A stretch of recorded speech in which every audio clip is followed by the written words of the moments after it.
Hello and welcome to Analysing Avatar. I am Dan and I'm joined as always, with the goddamn English. What has happened to my sentences? I'm joined as always by Chris Billingham, the late airbender himself. I got there in the end, Chris. It took some time. Hey peeps. It was a journey. It was a real roller coaster. It sounded like it had energy. The energy vanished. So did the ability to construct sentences. You felt me give up, and then you felt me rally and pull it back together. I feel like Man. we all went on that journey together, Chris. Yeah, it was good. It was good, man. Dad and I were just talking about microphones, and for that reason, I'm on Amazon, and I've just been reminded that I got a pair of swimming goggles coming today. Dan, you excited? I am, Excited but I'm me? more excited for what the plan is, what you're doing. Like the goggles themselves, in of themselves, it's like, sure, cool. Well, but what are you up to? What are the goggles for? Well, I am worried about this because we're going away to a park type thing with Jess's mum and sister, and Jess was like, "Oh, we're gonna get a massage. Do you want one?" And I was like, "No, it's bad enough that you have to see this. Like, I don't want to put a stranger through that, let alone make them touch it." So I was like, "Nah, I'm good." So it's true, it's completely true. So I was like, "I'll just." She was like, "Do you want to go swimming?" I was like, "Yeah, man, I'll go swimming." And then it became apparent that there's water slides, and I love a water slide. But I just don't know if I'm going to get away, 30 whatever old me with a beard, in a rubber dinghy, in a ring, just going on the slides on my own. I don't know if I'm not going to end up arrested, Dan. Is part of the concern. Yeah, but, I think you should absolutely go for it. I think you'll have a grand old time. Genuinely, I think it'll be just you on the slide. Wee, get out of my way, kids! Like, going through the queue, like pushing all the children out of the way. The grown-ups, but I'll be able to see underwater as I'm hiding from the police with my new goggles. I was trying to explain this to Nadia because I think we might have actually already had this discussion when we met last week. We met up, yeah. And I think I remember saying at the time, because Nadia was like, "You'll be fine," and I'm like, I think this is one of the very, very, very few, and I mean very few, instances where there's an inherent built-in advantage to being female. 9 times out of 10, forget that. 9 million times out of 10, the guys get the advantage in any scenario that exists, right? But anything where kids go, a girl going on their own to that location has a different reaction to a guy, particularly a guy with I don't know why this is, but with a shit beard. And I'm not suggesting you have a shit beard, Chris, but I do have a shit beard, and I can't walk. It feels very much like you're suggesting I have a shit beard. No, I don't mean you could have just said beard or long beard. Or it's because I'm putting myself in the situation. I can't walk past a park without getting a dirty look from my mother. So that's the real issue. Yeah, I think it will be. I think it should be all right because it's school term. Yeah. So I'm hoping there's not a lot of. I'm hoping it's just a lot of other big dudes going. Yeah, I didn't want to get the massage either. Yeah. Just, it's a group of. Do you want to go on the double slide? Yeah. Chris will make a friend. Yeah, I'm hoping to make a pal.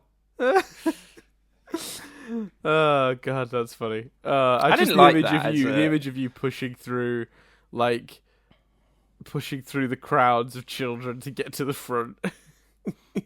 I do. Like, obviously, I've not been on one for a while, and I don't know. There might be a weight limit, but like, I've not been on a slide since that wasn't potentially a risk. But I love a slide. See, I had nightmares about getting trapped in one of those tunnely slides, like Homer Simpson style, when I was a kid, and don't do it. Yeah, you don't strike me as a slide man. I'm not really a water guy, to be honest with you. Didn't like swimming when I was a kid. Whenever all the other kids were excited to go swimming, not for me. Anyway, we have gone well off. This is an Avatar podcast, apparently. I've forgotten about that in our discussion. So let's... We won't do any tangenting for the rest of the episode. I mean, that seems like a promise I don't know we can keep. I mean, yeah. No, I'm keeping us on track, Dan. We've done We've done He's drawing a line under the tangenting, 6 guys. We're getting back Yep. to the topic at hand. We've done 5-6 minutes of pure fluff. It's all Avatar It's all from gold this from point here. onwards, baby. Yep. I'm keeping us on track. So, this week we watched The Drill, an episode in which they stop a big drill from getting through the wall. I mean, I'd normally go through like the plot points of the episode, but this one doesn't really have them in the, you know, they formulate a plan, they get into the drill, they break the drill, bit of a fight, drill destroyed. Congrats all round. Yeah, I was hoping you'd look at Netflix, see an episode halfway through, just assume you'd checked something last week, and watch the next one. Why is that? Because Is that what you did?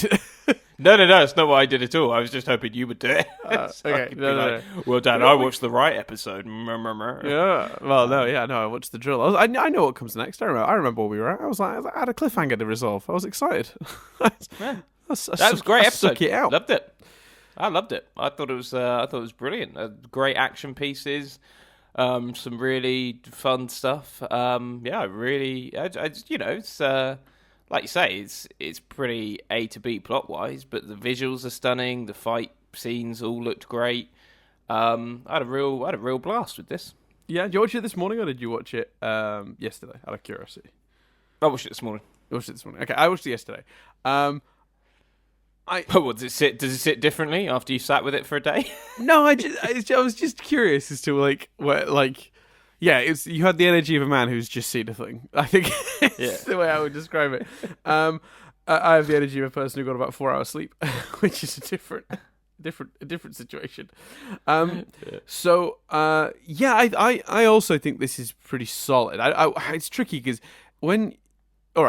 as a piece of television on its own, yes, it is a good episode. I think it's enjoyable. I think there's nothing really wrong with it. It's got some good action, some good jokes. There's an urgency to it because there's a situation they're trying to deal with that's pretty immediate, which is unusual for this show. Normally, it's a bit more of a passive show. They're sort of the plots sort of revolve around the characters making choices and stuff, and it's not like there's a thing that's happening right now you must deal with. Like that's not really the way this show generally works. And it's a different vibe of episode, but. The downside is that you say, well, is it a good episode in comparison to the rest of the show? And then you start to go, well, there's not really any character stuff. Not really. It doesn't actually push the plot forward in any meaningful way. It doesn't... If you took the cliffhanger off the end of the previous episode and just had them arrive at Ba Sing Se, would... you miss this episode in the run? Probably not. Am I glad we have it for the action and the visuals and a couple of the jokes? Sure. But does it actually deserve its spot, like in the grand scheme of a whole series of this show, when you compare it to some of the other episodes they've done this series that we've really enjoyed? Maybe not. Yeah, but I just think, does every episode need to do that? It's like Doctor Who. Have character development, plot development, stories, things. Yeah. If good enough, like there are episodes of Doctor Who that are just romps, that are just a shitload of fun, and if it's still entertaining, if it's still got visuals that make you go, oh fucking hell, that looks pretty cool. It's 22 minutes of ultimately however many hours thing it is. Like, I just think, I think there's, as long as it's, don't get me wrong, if it wasn't entertaining, if the action wasn't good, then absolutely, I'd be like, I'd be like, yeah, meh. But I think it gets, in a point system, it gets a shitload of points for being entertaining. Right. So points-wise, for personally, is up there with some of the other stuff. Yeah, I just find it hard because normally we sit down to review these episodes, And one of the first things we'll usually talk about is like what the characters' arcs were for the episode. Like that's usually one of the things we spend a good 15, 20 minutes of each episode of this podcast sort of analysing. And there just isn't that this week. Like it's just dealing with the situation. And it doesn't help that their plan is insanely stupid. Like, what a ridiculous and long, laborious way to stop that drill. You're inside it, bash up the hydraulics. That's how you stop it. All this taking hours to cut through the big metal things, then hitting it from the top. The only thing about that got me was I was like, they've never used water. There were two instances. That instance of water bending, which is like, Jesus, you've never used water in this way before, and I imagine that's pretty handy. Kind of makes logical sense. I suppose you could do it with ice, maybe, but it would take ages, and you're a bit like, that's weird that like you've had this power. And also, Toffs take them into the earth, do an underground tunnel, and pop up power. Like, haven't we literally done episodes about them working out how to get across things? And you're like, and maybe not with Toff, but yeah, I was quite surprised by that one as well. Again, made perfectly logical sense, but I was just like, hold on. Yeah, I'm trying to think back now to what situations they've been in that would have helped since Toff joined. Because potentially not since Toff. Yeah, there's definitely a chance, isn't there, that's just a, when you're thinking back to situations prior to Toff sort of joining. Let me have a. So there you go. So I've just been looking to try. You bring up the episode list. That's what I was in the middle of doing. Oh no, I'm looking to find an example of a Doctor Who thing to help my point. The Lodger doesn't do anything for the characters, for the Doctor, for Amy. No, but it has character arcs for the characters of the new characters. So the episode of television still has character work happening. This literally is devoid of character work, like altogether. There's not even a character of the week. That's how Doctor Who gets away with not always giving the Doctor an arc, is because the Doctor is in every single episode, and eventually, how many arcs can that character sort of go through? So the way they do it is they have the companions who sort of rotate, and then the other way they get away with it is that some weeks when they don't have anything for the companions to do, they have character of the weeks that go through a story. And I mean, I would argue that I've forgotten the character's name, but James Corden's character in that episode is, he goes through quite a journey of going from sort of a character that's sort of like very stuck in his rut to being, to having had an adventure with the Doctor and having learned a lot about himself. And Jet realizes that Zuko is Fire Nation. So if you took this episode out, that wouldn't make any sense when he's realized that in the following episode. Sure, but that's something they could have easily slipped into they could have done one little scene towards the end of the last episode. But that's it. The question isn't what could be slipped in elsewhere. The question is, what does the episode do? That's an example. And can this episode be missed? No, for that reason. What we've got couldn't easily be missed because that plot wouldn't make any sense. Well, we could talk about Jet a little bit, because I thought that was quite an interesting thing, because it does undo his character arc a little bit. Like, wasn't the whole point that he's learned? Because, so wasn't the whole issue with Jet in his first episode that to him Fire Nation was Fire Nation? They were all scum, they were all baddies, they were all villains of a sort, and even that harmless old man that happened to be Fire Nation was a target for Jet, and Sokka thought that was super dodgy. If that's the lesson he supposedly learnt at the hands of Aang and the gang, is it not going back on it? So even if Lee, which is Zuko's sort of pseudo name for the Earth Kingdom, and Iroh going under Mushi, two more names for Chris to mispronounce, even if he's right and Lee is Fire Nation, because he doesn't know that for sure yet, by the way. But let's just say, let's hypothetically, maybe they are firebenders, Chris. Fire Dude and Uncle Fire Dude. Isn't him judging them to immediately be suspicious or bad completely undoing any change he's purported to have? Like, I wondered about that. Isn't he specifically? Wasn't he learning that like not everyone is evil? Like that wasn't that his whole arc? I can't remember how that episode ended exactly, but it just I'm just unsure about like it doesn't make Lee inherently bad, and that's Jet falling back into an old pattern that I thought he was saying he'd stepped away from. That sort of judgy. Yeah, approach. I mean, I can't remember that episode that well in terms of the specifics of how it ended, but that is certainly a fair point. Yeah, I think that was definitely a theme of the episode, and yeah, he certainly looks quite stern and quite like he's Fire Nation equals bad guy.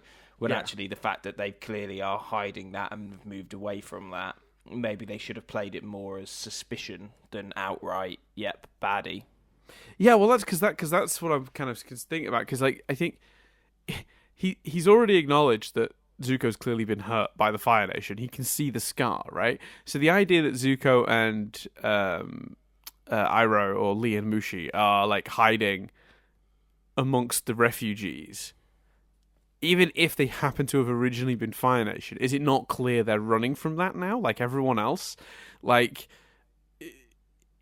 you know, if this is a character that was adamantly against Fire Nation, like I said, to the point he attacked that old man who happened to be Fire Nation, even though he was pretty much harmless, I just feel like, I don't know, because it's tricky, actually, because this whole point really does depend on how that episode ended. Because if that episode ended with Jet being like, I've learnt nothing, mwahaha, you know, then I guess then this is fine. Because then it's another episode without character development.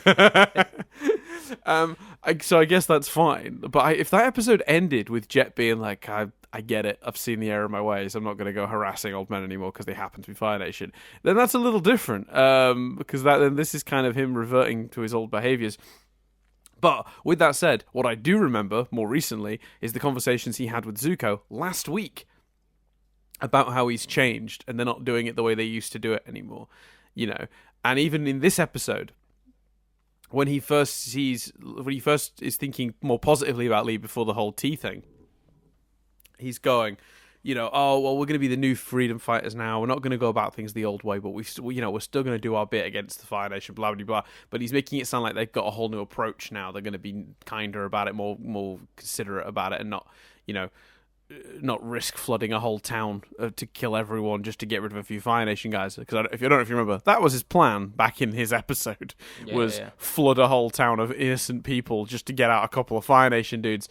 And you know, even this episode sort of implies that he'd moved on from that and then immediately reverts him back. So I mean, I suppose it, you know, how that is handled then going forward is a big factor in that. But just looking at this episode in isolation, well, not in isolation, but as the next piece, assuming you don't know what comes next, is a bit of a strange turn, because it just shows he's just not grown at all. And I don't know if that's is that a good or a bad thing? I don't know. From a storytelling perspective, I think you could have done, you know, the plot of him trying to change is actually harder than, you know, than it may seem. And actually he's, you know, whilst he's learnt those lessons, he struggles to deal with them in the way that, you know, someone, well, you know, you and I have learnt we probably shouldn't, you know, eat as much pizza as we do. But we keep going back to that sweet, sweet pizza, Dan. That's not a tangent; it's a metaphor. So I'm going to clip that out. But they don't. You what? Sorry, I'm going to clip that out from now on. It's like a little audio bite. And if we go on a tangent, it's not a tangent, it's a metaphor. But the episode doesn't do enough to, that's fansplaining it slightly. I don't think the episode particularly gives us that. But I think you could argue that or say that. Yeah, it's tricky, isn't it? Because it's like I'm trying to judge a character arc as a whole, but it's like it's a character we've not seen since season 1, and I don't 100% remember exactly where he ended up personally. I remember physically the events of his episode from season 1, so I remember that, you know, he tries to fight Aang and Katara to stop them from stopping him. He wins. He basically keeps them so long that his bombs go off and flood the town, and he's got away with it. But then Sokka shows up and is like, yeah, I knew what you're up to, and I went and got into the town and warned everyone that you were being a dickhead. And they all got out, so no one was hurt.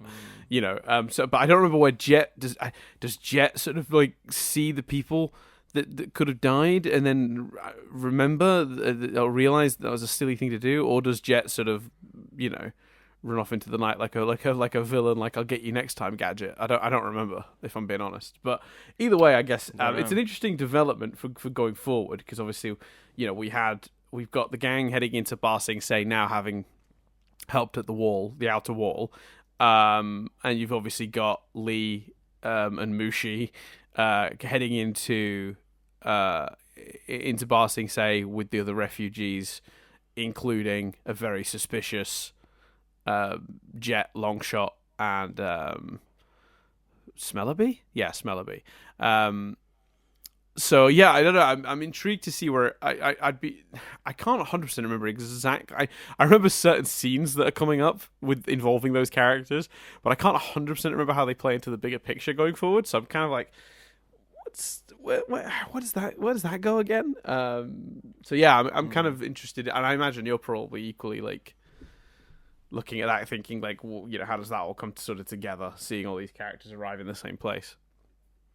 Yeah, no, well, I'm excited to see it. I think the maybe the Jet revelation of who he's not just Fire Nation, but who he is. Them all, like you say, building to them all together. Yeah, I think it's setting a lot of exciting chess pieces. Even just like what happens now with. I hope we kind of although maybe by your indication of like, would you miss this episode? Maybe we don't, but what happens with all the people on the drill? Like, do they get captured? Do they try and attack anyway? I'd quite want to see that. Whether we do or not will obviously remain to be seen. But yeah, I think there's a lot of exciting stuff. So going back to the main stuff, other than your complaint, which has been subtle, but I'm getting the vibe that you're not pleased that there's no character stuff in this. Do you still enjoy the rest of it? Do you still get something from the episode, or does that completely hamper it for you? It definitely hurts it in the overall sort of element, because I just think like what's a story without character stuff, like, at all? Like, it's hard to get invested. Like this episode lives and dies on what I already know and think about the characters, not what it does for them. Does that make sense? So the only reason this is even anything is because I'm already invested from work other episodes have put in the situation with the Fire Nation and the last remaining Earth Kingdom cities. This episode doesn't show me Earth Kingdom people on the inside of the wall being terrified of the incoming drill. This episode doesn't put Aang in an emotional situation. It doesn't do anything for itself. It exists and works purely on stuff other episodes have set up. It just sort of goes, you already know, bad guys, good guys. It would be bad if they got this city, so I guess you already understand the stakes. We're not going to do anything to elaborate on that. It's a big drill. They're going to have to stop it. And it's like, yeah, it works. I definitely do get something out of it, because I do feel the inherent tension in the episode, which is, can they stop this behemoth of a drill? Plus, it's also got three very deadly characters on it in Azula, Ty Lee, and May. So yeah, there is threat and danger there. But again, the episode doesn't make me think Ty Lee, Azula, and May are dangerous. I already know that from the work previous episodes put in. It's just so unlike this show, basically, to do nothing of its own legwork, just to lean back and go, "You get it." Like, it's really unusual. I can't express how different this feels to other episodes when you watch it with a critical eye, which, in the past, this episode has absolutely washed over me as just an action set piece, almost as if, it's the last 10 minutes of an existing episode. But it's not. It's 20 minutes. Do you know what I mean? Like, it's the whole thing. But when you actually sit down to watch it as just a single piece of media, not having seen an episode when was the last one? Did we watch the last one? Like a week ago? When there's a bit of space as well and you're not watching it as like bulk, man, it really does stand out how little any other stuff this episode does. But the stuff it is doing is, as I said, good. It just exists and works only on what we already know and doesn't do any of that legwork itself. So yeah, the action is fantastic. The jokes are great. That last section, once Aang gets back outside of the drill, they've shifted the lighting outside, so there's all these really dark shadows highlighting everything. I don't know what was the inspiration for them to choose that, other than just the notion that maybe the sun was setting, so they just chose to give it a different visual style from the start of the episode, which is like super bright. It's almost starting to go night at the end, and you don't realize it initially, but like when you start seeing these heavy shadows and like the characters and stuff, it just gives the whole thing a lot of depth. So from a visual standpoint, that last 5-10 minutes is staggering. Like Aang running up that wall and then leaping back down at the weak point he'd made. It's just a beautiful shot, like in general. And his whole fight with Azula, also fantastic. It's a shame that we don't really get to see the gang fighting May and Ty Lee. They just sort of like right around that. Like, oh, Ty Lee's caught in the slurry and May doesn't want to get dirty. Because ick, cool, I guess.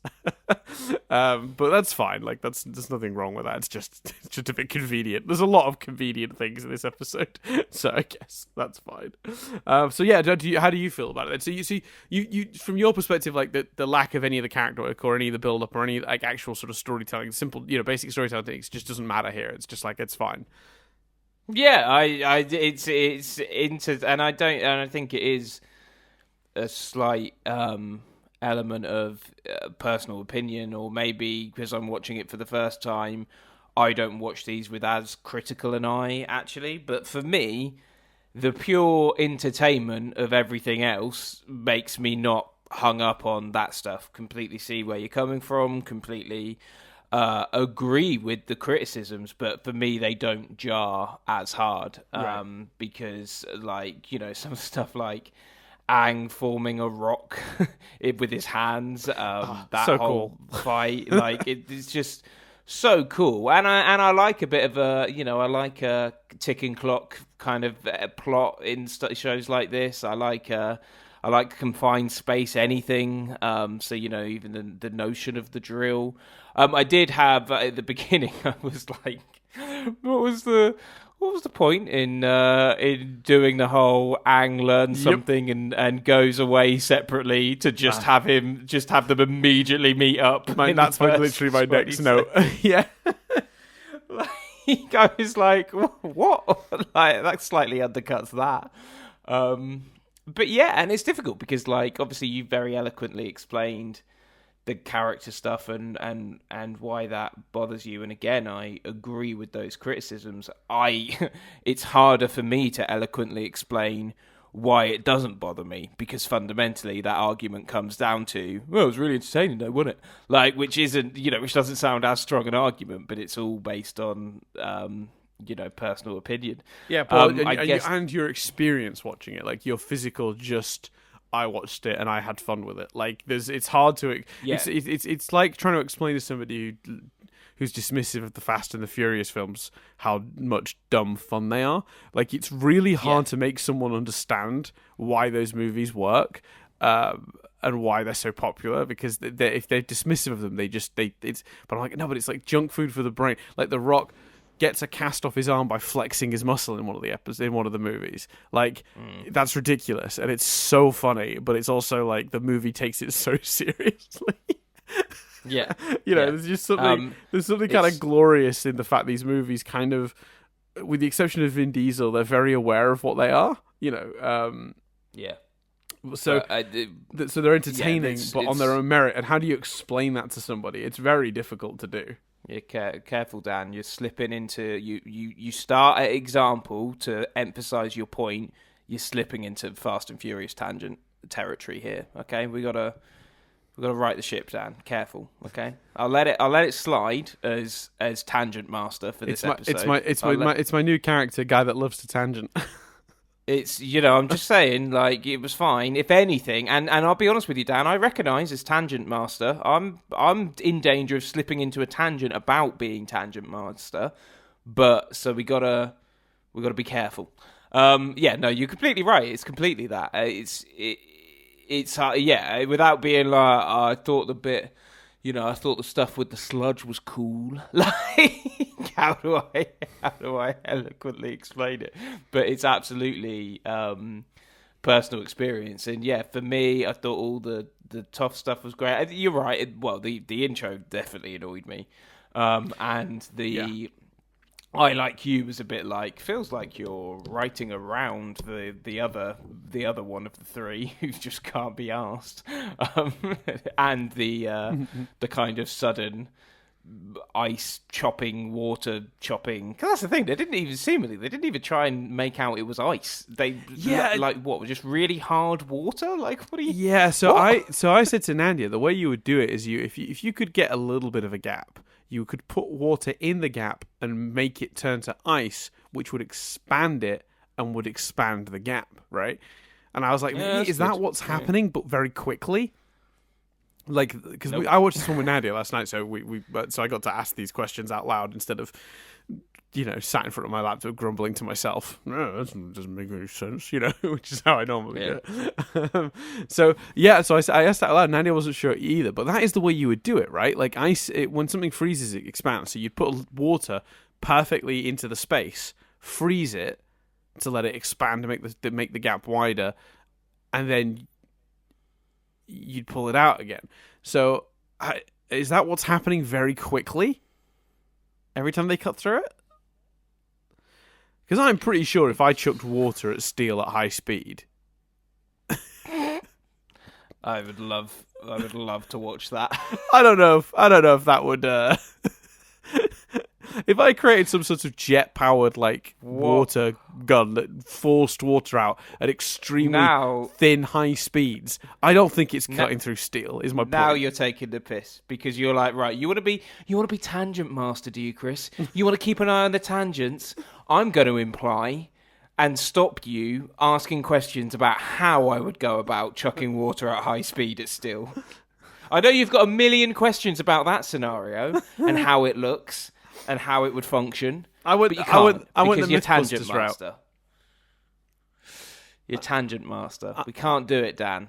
But it's amazing. I dangled it and then I took it away from you. I'm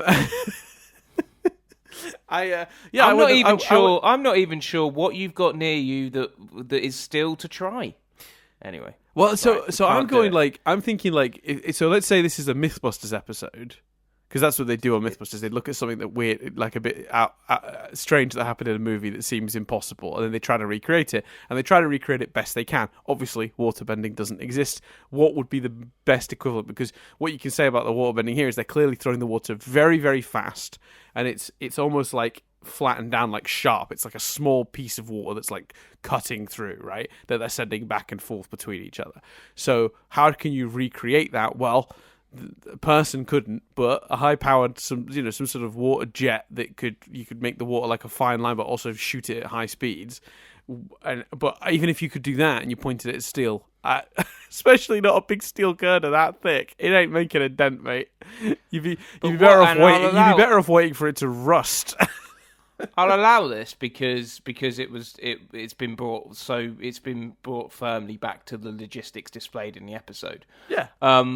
But I'm on your side. What got got me was you didn't say if someone got some hydraulics and did an experiment.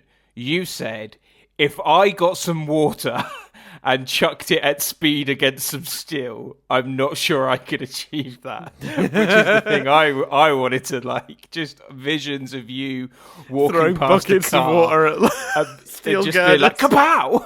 Well, let me say something, Chris. This sounds a little like a tangent to me. No, it's the end of a comment on the logistics of the episode. But you're right. There is definite tangent danger. What are your other notes? Let's talk about the Aang thing. So in the previous episode, we talked a lot about his character arc in that episode. And one thing we talked about, which I thought was really interesting, was the whole episode was about Aang finding his hope again, having lost Appa. Feeling hopeless, like it's all gone wrong in a way that is never going to fix itself, and there'll always be a hole left in him, like all that stuff. And then at the end of the episode, newborn baby, that innocence, that hope, born in ridiculous and difficult circumstances, and under a lot of sort of danger, let's say, Aang found his hope again.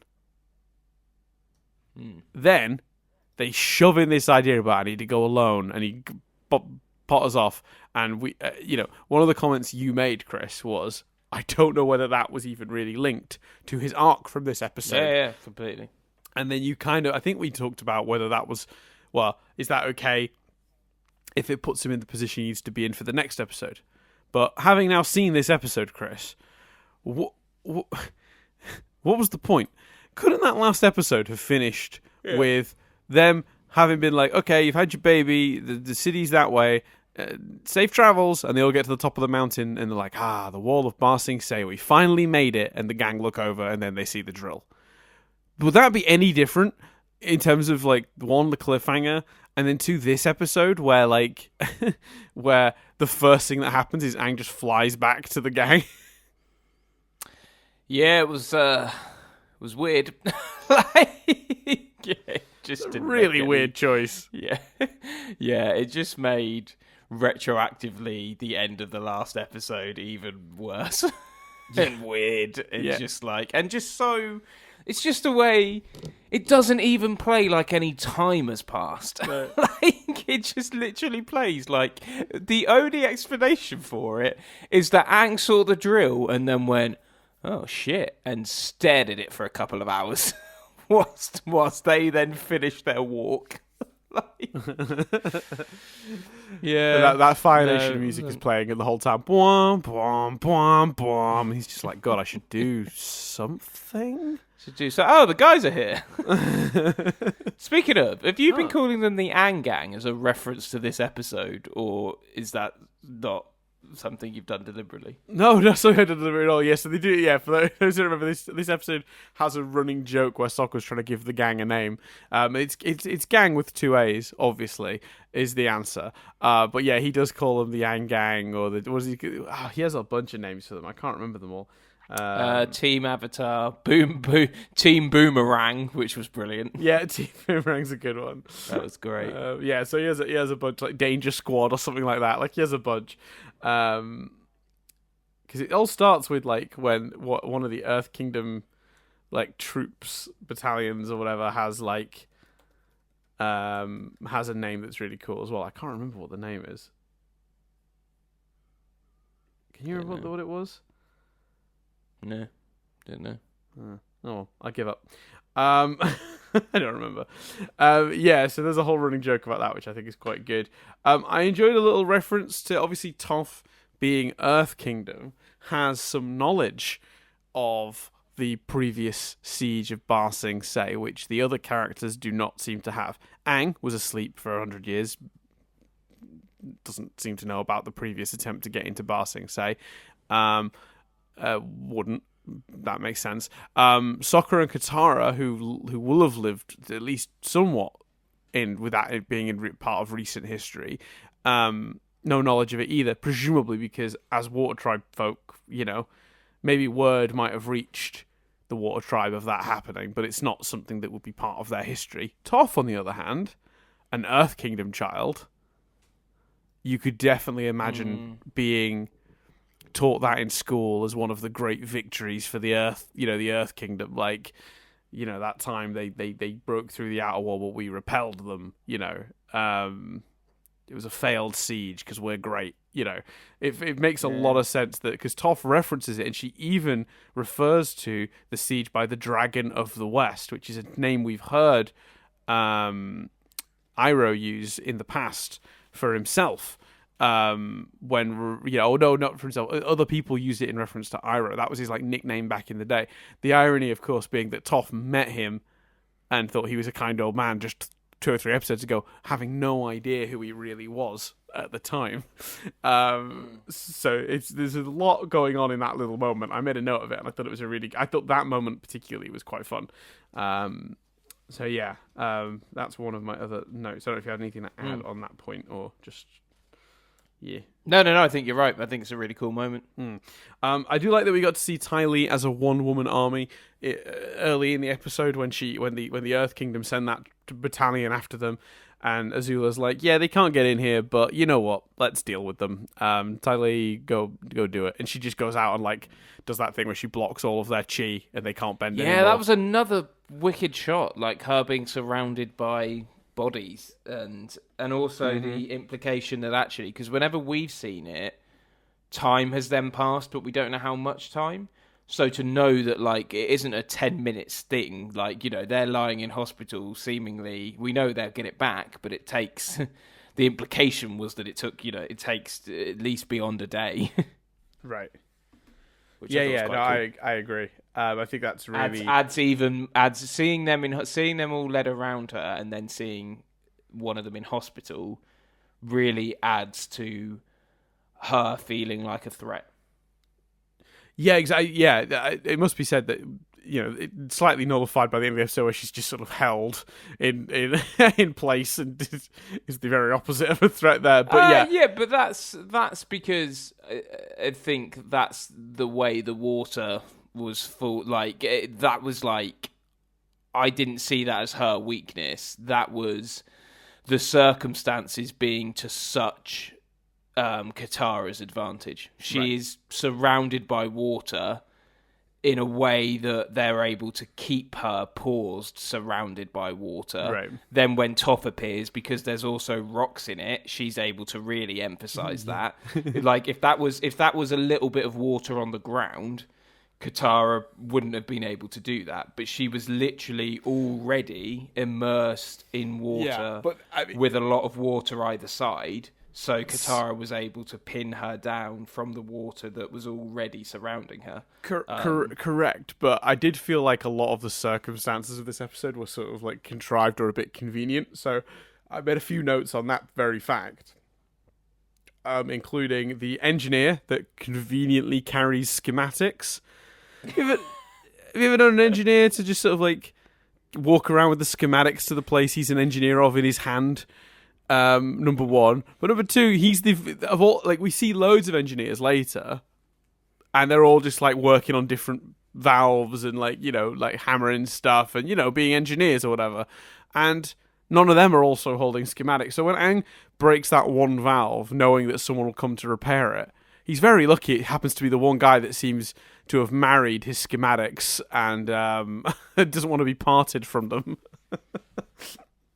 I'm gonna try and fansplain all of them. So with that one, I'm gonna say that the other engineers were fixing parts they were already working on, but because this was an unexpected fault and they weren't quite sure what had happened until they'd got there, he picked up the schematics so that that could help him identify the problem if need be. I've got this scene now where he's in his bunk, it's his day off, and he's with his wife. Yeah, it's basic. They're in bed and they're all cuddled up, and she's like, "Oh, it's so nice you got a day off today, Terry." And he's like, "Yeah, it's really good."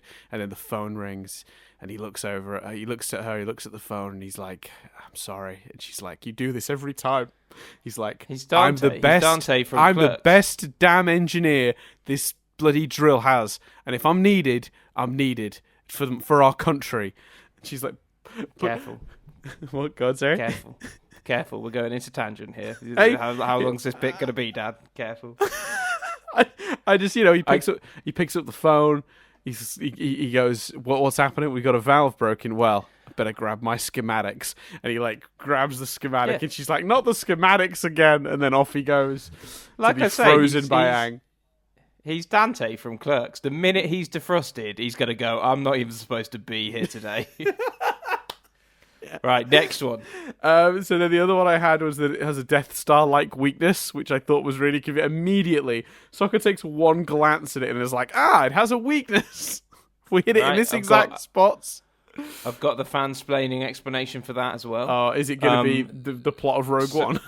Yes, one of the Earthbenders has a child, has been forced to build the drill, and has built in a flaw that can be exploited in a later battle. Great. The fact that the slurry is made... Now, this one I can fansplain, but they don't say it in the episode, so it comes across very convenient. So this is a double whammy for convenience. So the fact that the slurry is very specifically made of rock and water... Rock, I'll give you because, you know, they're drilling into a wall. The rock they're drilling into has to go somewhere, right? So it makes sense the drill would somehow take in that extra rock and dispose of it. The water, slightly harder to explain. I know that in a lot of drills they do overheat, so my attempt at fansplaining it is they pour water over the drill at the front end, and the water gets removed from the situation through the same piping system that takes away the rock. Mate, with enough velocity, water can break through steel. You've always got to keep some water handy. I was thinking more of cooling down the drill from the friction, but yeah, absolutely. But it's extremely convenient that it's water and earth, the two things Toph and Katara can bend. And then I think it's extremely convenient that instead of just, exiting through a door, Ty Lee thinks it's a good idea to jump in it to follow them. Look, where's it going? Out the back. We know where it goes. You can see it all pouring out the back of the drill. If they've jumped into the slurry, guess where they're going? Out the back. Go out through a normal door and see them out there. Like the fact she jumps in. Go on. I like the slurry stuff. I just like the slurry stuff. I thought it added a good aesthetic. Yeah. So I think that's the end of my things that are a bit convenient, but whatevs, I guess. Yeah. No, that was good. I like that. It was too much. It was all of your complaints this episode have been too big to take us to Nitpick Corner, but it's been enjoyable nonetheless. A few other quick little ones, just because I've got them. A few moments that I did enjoy. I did like, but they better be little Dan, because we're not tangenting. Carry on. The maybe like the Avatar's help now moment with the general who was like, we don't need your help, we got this in hand. And then they go out and get smushed, and they're like, how about now? And would you like the Avatar's help now? He's like, yes, please. I thought that was funny. I also enjoyed it when they described Sokka, also the complaining guy, and he's like, I don't mind that part. I thought that was funny. I enjoy the running joke that Longshot doesn't speak. He just gives them a look and they understand. There's another moment in this where Lee has a big speech. Not Lee, sorry. Jet has a big speech, looks at Longshot, and Longshot just gives him one slight nod. And he's like, you're right, Longshot. And he says all this stuff that Longshot somehow communicated to him. Joyous. Every time. That is never not funny to me. I also really enjoy, it's so dark down here, I can't see anything. Oh no, what a nightmare. Sorry, Toph. Yeah, that was good. I also love Ty Lee's It's the Avatar and friends, and it cuts to Sokka and he's like, hey. Yeah. I was like, is that something they embedded in previously? Yeah, she called him the cute one the first time they were fighting, right. And they did. So clearly Ty Lee has a bit of a thing for Sokka. Part of me loves it, but part of me also, they're playing it so comically that I don't think that will ever become like a thing, and part of me kind of longs for that love story. Right. Yeah, the cross divide, like Fire Nation, Water Tribe. Yeah. I understand. And yeah, the last thing I noted on here was something that I liked, a quick thing. We've already talked about it briefly, but I really liked all the creative use of earthbending towards the end of this episode, particularly from Aang, who we haven't really seen earthbend yet.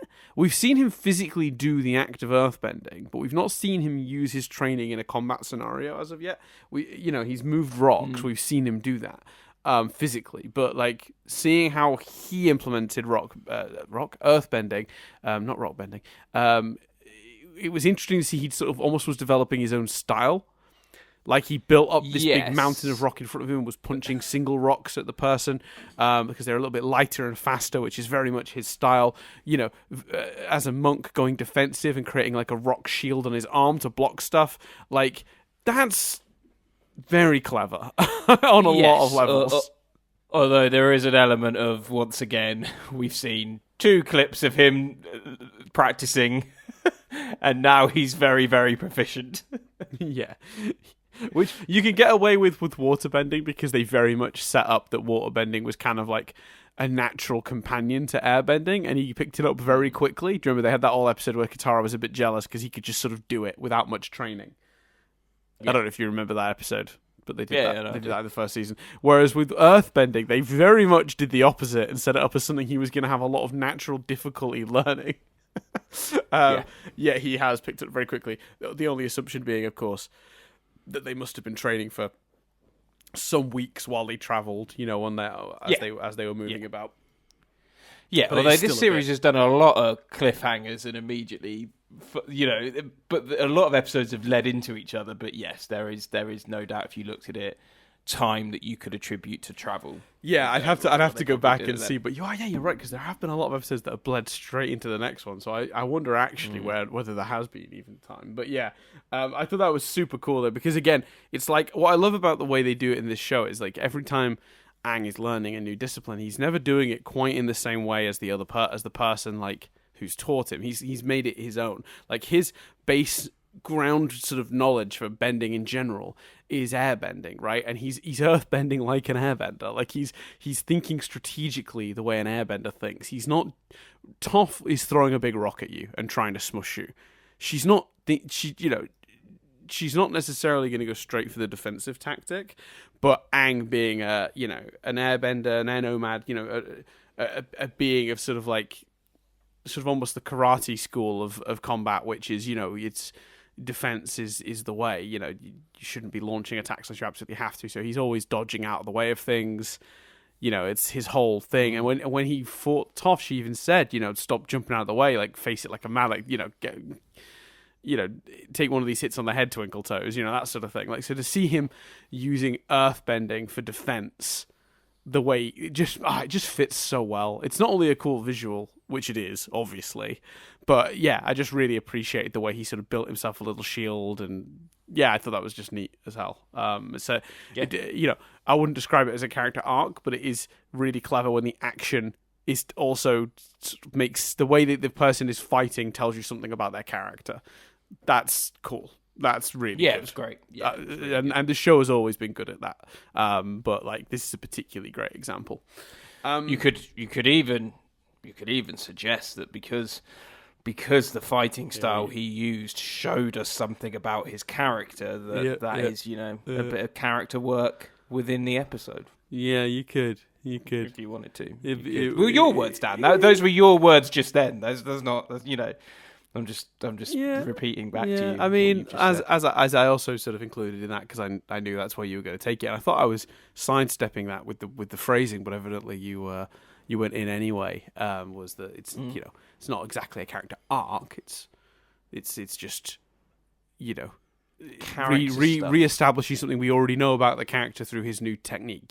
We've already had previously established. In fact, if anything, it proves my point, because my whole point was this episode lives and breathes on the work of other episodes doing character stuff. And if I didn't already know Aang's and the Air Nomad's proficiency for sort of a more peaceful style of combat, a more defensive style of combat, then that wouldn't mean anything. So we've never seen it applied here, though, with earthbending, have we? So it was really something new to see that applied that way. Anyway, which is what I loved. I would say overall, enjoyable but not significant is maybe how I would describe this episode. I think that's maybe where I've landed. Like, there's definitely good stuff in it. I didn't begrudge it the 20 minutes of my time, but it wouldn't rank high for me in Avatar The Last Airbender episodes in general.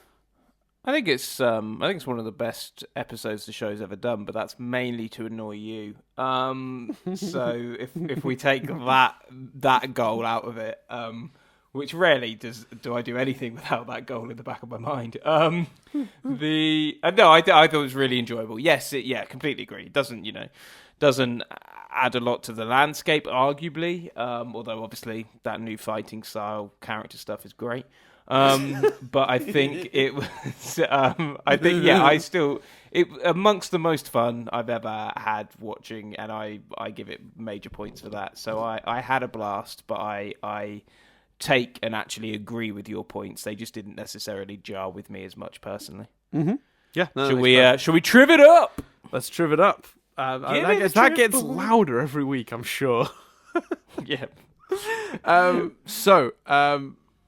Actually, the first piece of trivia: many consider this to be one of the show's weakest episodes. For Film School Rejects, ranked it as. Oh, 50... well, you were just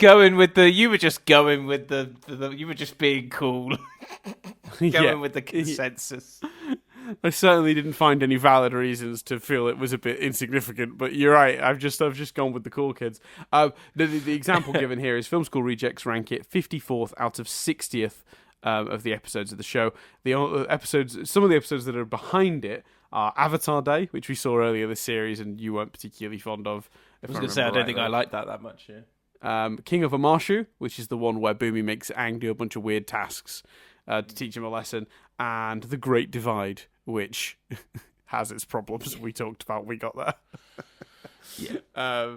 So I mean, I don't think it's got as many issues as like The Great Divide. Like, it's way more tolerable than that. Because the other counter argument, I guess, to my whole point is, yeah, but the show is kind of one whole thing now. It's not serialized anymore. Each individual episode doesn't need to necessarily be doing, everything, because it's becoming sort of one thing as all the episodes bleed into each other.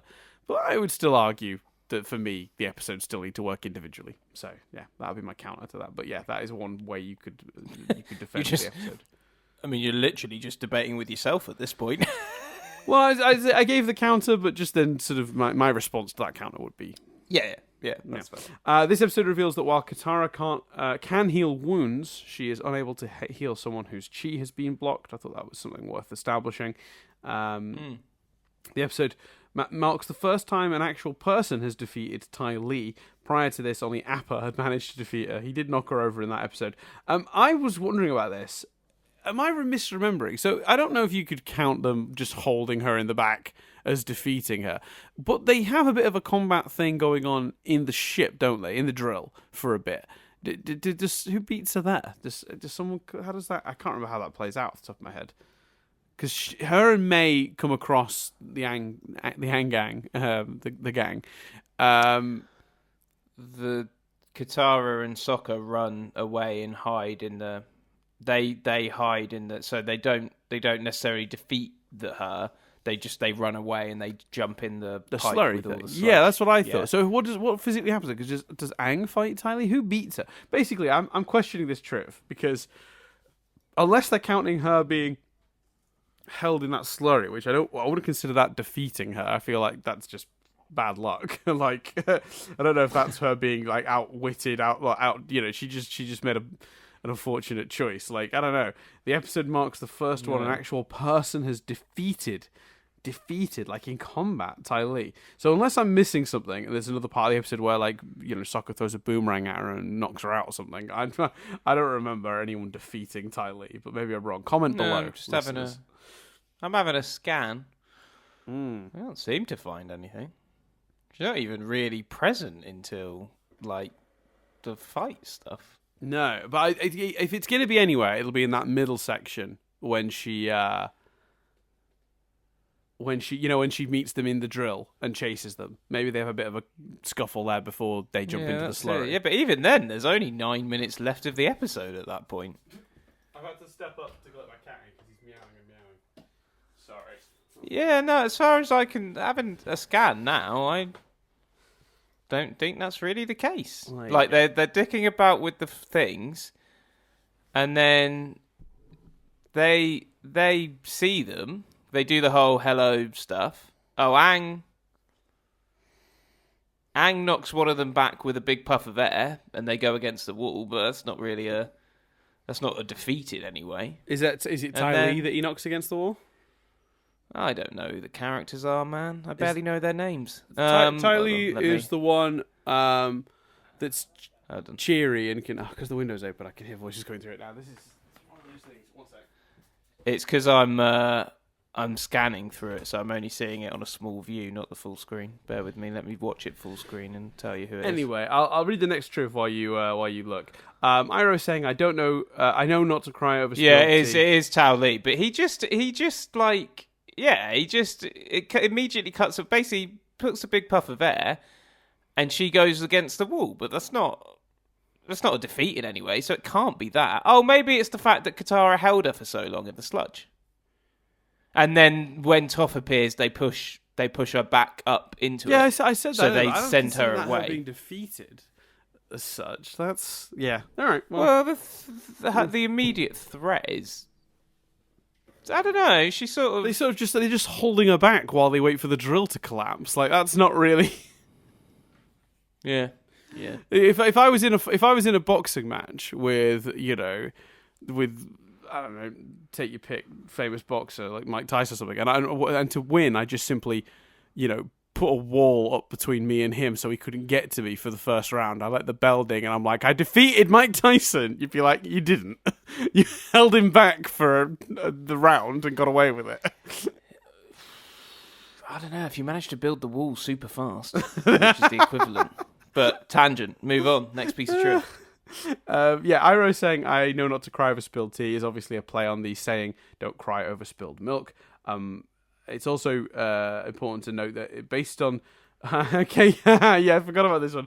Based on apparent hydraulic components of the drill, simply sabotaging the hydraulic system by busting the numerous pipes and valves would have brought the drill to a halt much faster than the wildly inefficient strategy the team employs in this episode. People do not like this episode. And in the Indonesian version of this episode, for some reason, Toph is really afraid when she creates and enters the hole under the drill, as opposed to her English counterpart, who takes the time to mock soccer. Not sure why they made that choice, and that is why, folks, subs are always, generally speaking, better than dubs. Because yeah, definitely, when they dub it, they make weird choices. And then finally, great white sharks are so scared of killer whales they have been observed avoiding the area they've seen them for up to a year after spotting one. Imagine that. Crazy. Imagine that, spotting something and being so afraid you'd avoid that place for a year. Like 10 minutes later, I'm like, it's probably gone, right? It's probably not there. You'd peer around the corner, double check. Yeah. Or build a wall super quick between me and it. And then you'd be like, you won. Tangent, move on. Defeated the whale. So, I mean, now we get to the point. I don't know what we're going to do here, Chris, because this is the point of the podcast where we specifically tangent. So I don't know what the answer is. Just give us. Oh yeah. Oh well, that's part. It's a section of the podcast. That's fine. Give us the. It's the section of the podcast where one of our listeners, one of our patrons, gets to ask us a question. If you'd like to do the same, you can go to patreon.com/nothingbutstatic for as little as $1 a month. Not only do you get access to episodes of Analysing Avatar and our other podcast, Rewind Reviews, 1 week ahead of release, which means if you are not currently a patron and you want to hear us discuss next week's episode right now, you can go do that over at our Patreon. Again, patreon.com/nothingbutstatic. But you also have the ability to send a question our way for us to answer on the podcast. And today's listener question comes from our recurring questionnaire. I don't know. We'll figure something out. We'll come up with a cool name for them later. But it's from Not Jackie. this episode. We can't tangent. But yeah. Who has asked, would it be too intrusive to ask the story of how you two actually became friends? Yeah. That's a great story.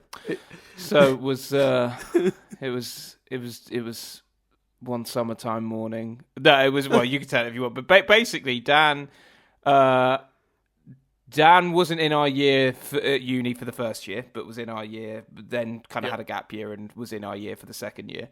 So Dan, we were sat chatting, and Dan's got that mission of like needing to make friends. Well, actually, do you want to tell the pre-bit of like trying to find people on our course that you actually wanted to talk to without being rude to anyone? There were different groups of people, some more chatty than others. Cliques had already formed.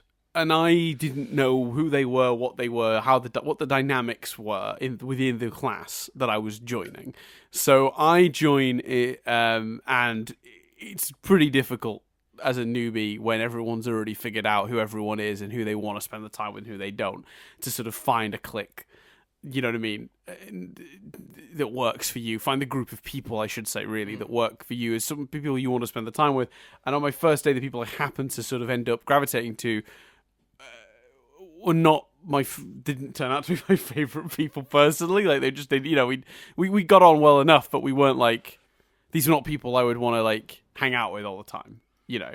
Yeah. But it became clear after a couple of days who the group would be, and I particularly remember the way that came up, or it became clear, was I was wearing a Yeah, t-shirt. so Dan walks into the little. Sorry, Seiko. I just remember Yeah. this very clearly. Yeah. So we're in the sort of refectory cafe bit of the downstairs of our basically the building where the scriptwriter studio was. Was it just? It wasn't. The building was the whole building wasn't script writing, was it? The building was media, basically. Yes. Wasn't it? Yeah. So it was people. It was people doing like digital media courses where they were like designing websites and stuff. It was also people who were doing filmmaking courses. I think the art students they did actually have their own building. Yeah. So yeah, it was all the media students basically, I think. So we were sat there, having a drink, waiting to go up and stuff, and maybe having some breakfast. And Dan came in and sort of wandered over to us because we were there, and his previously made pals weren't there yet. Although there is a funny caveat to that, which I'll let Dan tell, involving our friend Robin. But Dan wanders over, and he's wearing a T-shirt that is Dwight's face made out of code, and I'm immediately Dwight from The Office. Dwight from the US Office, and I'm immediately like, US Office? And Dan's like, yeah. And I'm like, I love the US. And at that point, it wasn't like, it wasn't on Netflix. It wasn't on, Prime didn't exist. The US Office was quite niche in the UK because they were only on Series 4 was the series that was starting or had started that year. Our second year of uni was Series 4 of The Office.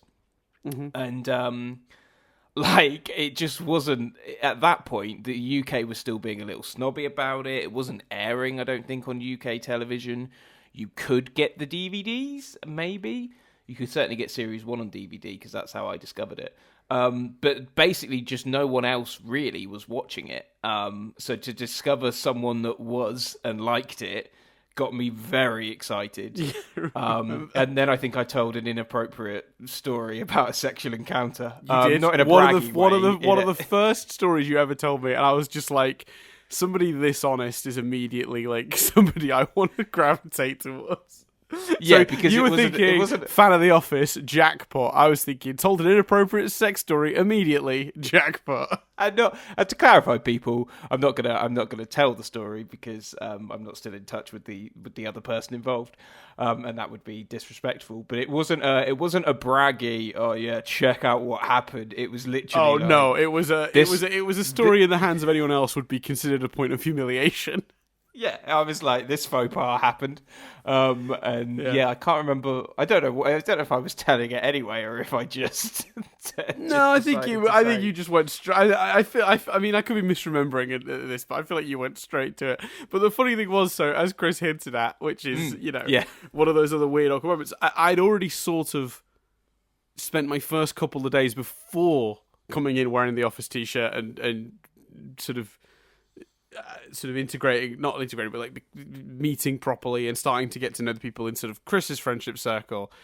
That sort of, again, I hate using the word clique because clique has an inherently bad connotation, but clique was probably the most appropriate word in that it was a couple of different groups of people that hung out with each other. I'd made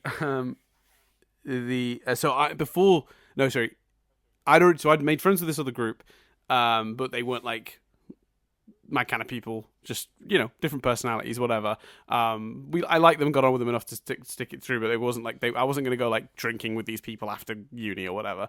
And I remember, nice enough, but So I come in, and I'm wearing the Dwight shirt. In the was it called? It's like ASCI code or ASCII code. That it's the one. It's from like a season 5 episode of The Office where Pam does Dwight's face in code. So I'm wearing a shirt with that on it, and I'm immediately sort of welcomed into this other group who I immediately feel a lot more sort of comfortable amongst.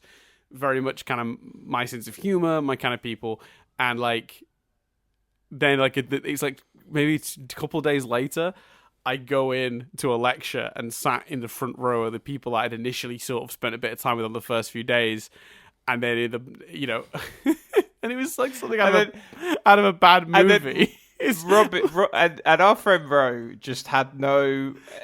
Because I go in and it's a dilemma because I've got Chris, Robin, and the other people from that group are like halfway up in the seating, taking seats, and the group I'd sort of spent my time with the first couple of days with are in the front row. And I looked from one to the other, and then I can't remember what Robin said. She was just like, "Don't be fucking stupid, sit here." You went to sit down, and she was literally like, Dan, what are you doing? Yeah. Fucking sit here. And you were like, oh, okay. And I think the other people looked a bit like offended and annoyed at both Robin and you. But it was that was very. But I was relieved because I felt like I'd kind of like I didn't have a good enough excuse to not sit with the people I'd been sort of spending the last few days with, but I did really prefer you guys. Yeah, Again, no offense to those people. My favorite Robin story, and I'm still very close with Robin, was she, and this sums her up, I think, quite nicely. It's weird that there were different halls of residence at uni, and our one was called Cranbourne, and the first day, what everyone thought was the first lecture was everyone stood there in the hallway, and there were some characters on our course, and everyone's like looking at each other, going, "That guy's a bit weird. They seem normal." Da da da da. And halls of residence and where people lived comes up, and we're the only two that name our halls of residence. So we go in, and it turns out to not be a lecture. It's literally a sign-up thing. We base it, which, thinking back, like, hadn't we already signed up? Who knows what we were signing? But we sign this bit of paper. We get our timetable, and then off we go. And she's like two, 3 people ahead of me. So she signs her thing and she leaves. And I'm like, well, she's in the same halls, like, you know, it makes sense, but I couldn't remember her name. So I sort of quickly sign my form and run out after her. And I go, "Hey, Cranbourne girl." And Robin apparently in her head went, "Ugh, I guess this guy's going to be my friend." And turned around and was like, "Yeah."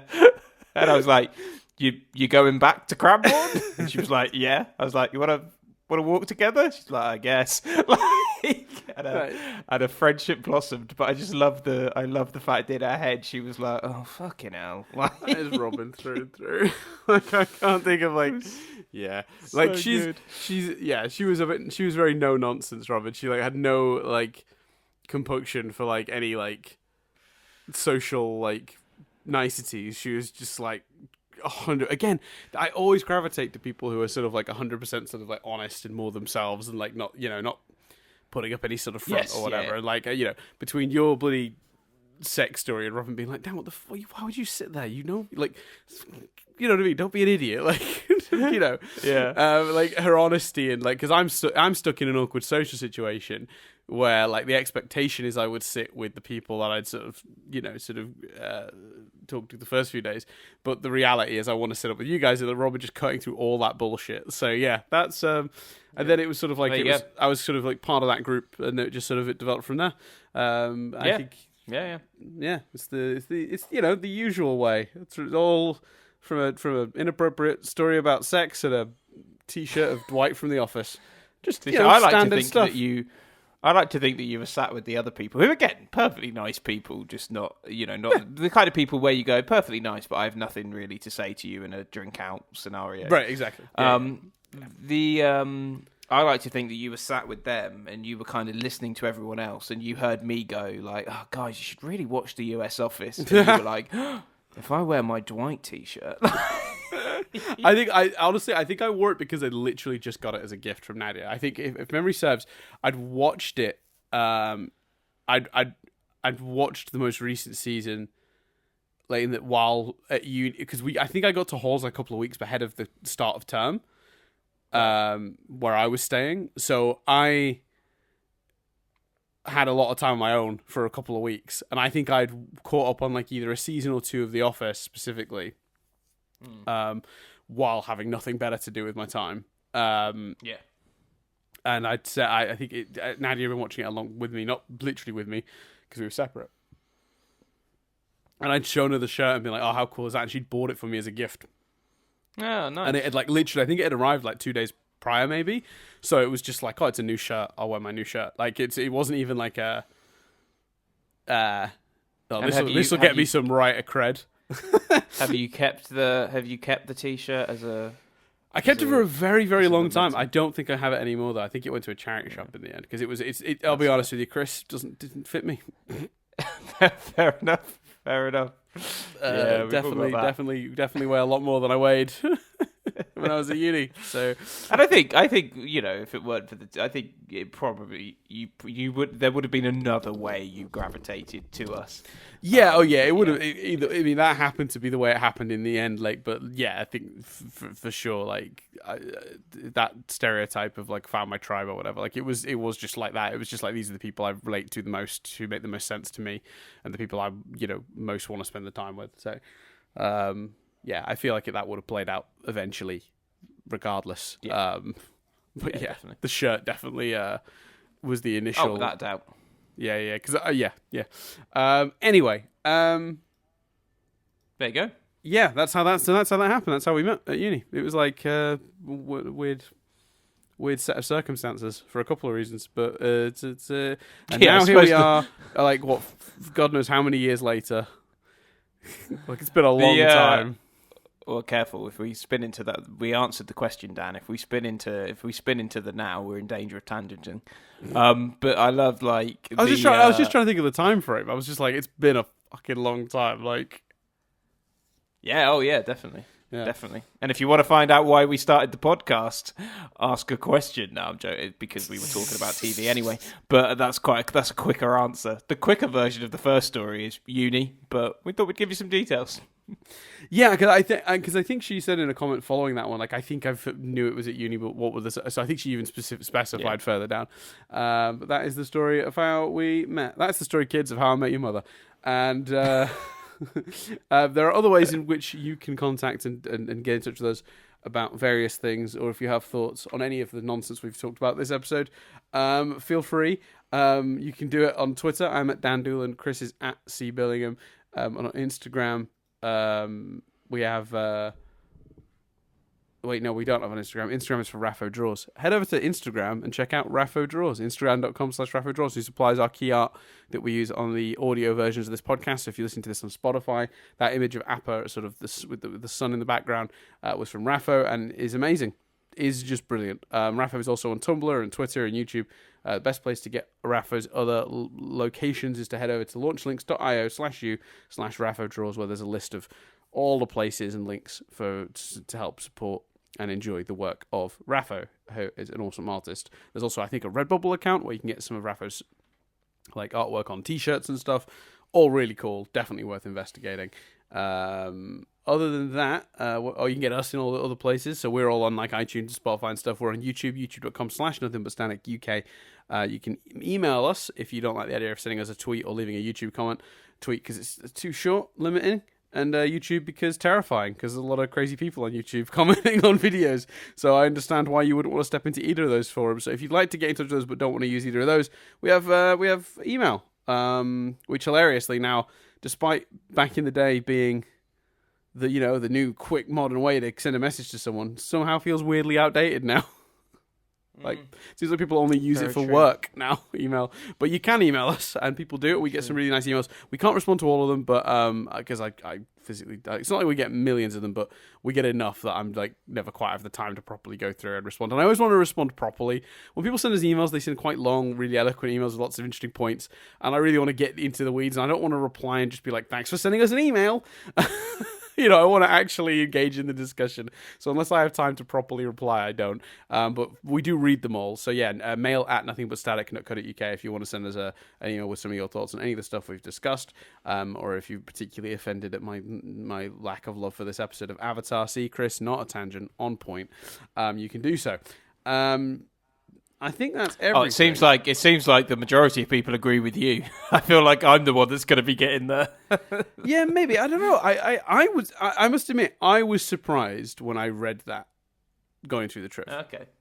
I found this episode to be like flawed in this rewatch, but previously, it had been not really registered to me. It had been just like, yeah, trivial, but whatever. It's just like, it sort of washed over me in a sort of very easy breezy manner that I hadn't really put any thought about it. Was it a good episode? Not one of my favorites. Is it a bad one? Not particularly. Like, it's just, it kind of just existed. It was only when I watched it that's with a fair. more critical eye this time, with the idea of we're going to have to analyze this for the podcast, when I realized specifically the character stuff, because I'm looking for that sort of stuff to discuss on here, and I went, "Oh, this episode has none of that." Like it literally fair enough. doesn't function as a story on its own. It's just interesting. So yeah, but evidently it's there's a few people that I do wonder that we talked about this last week. This episode, if you remember, aired as part of a two-parter called The Secret of the Fire Nation or something, and they aired it in cinemas and stuff. There was clearly Nickelodeon hyped it up quite a lot. I could imagine if I went to the cinema to see this episode. Yeah, well, I think anything hyped that much and with a sort of cinema approach, you expect to change the plot or contain a big revelation or something like that. So yeah, I understand that if that's the case. Yeah, so I'm wondering if that plays some part in the fans.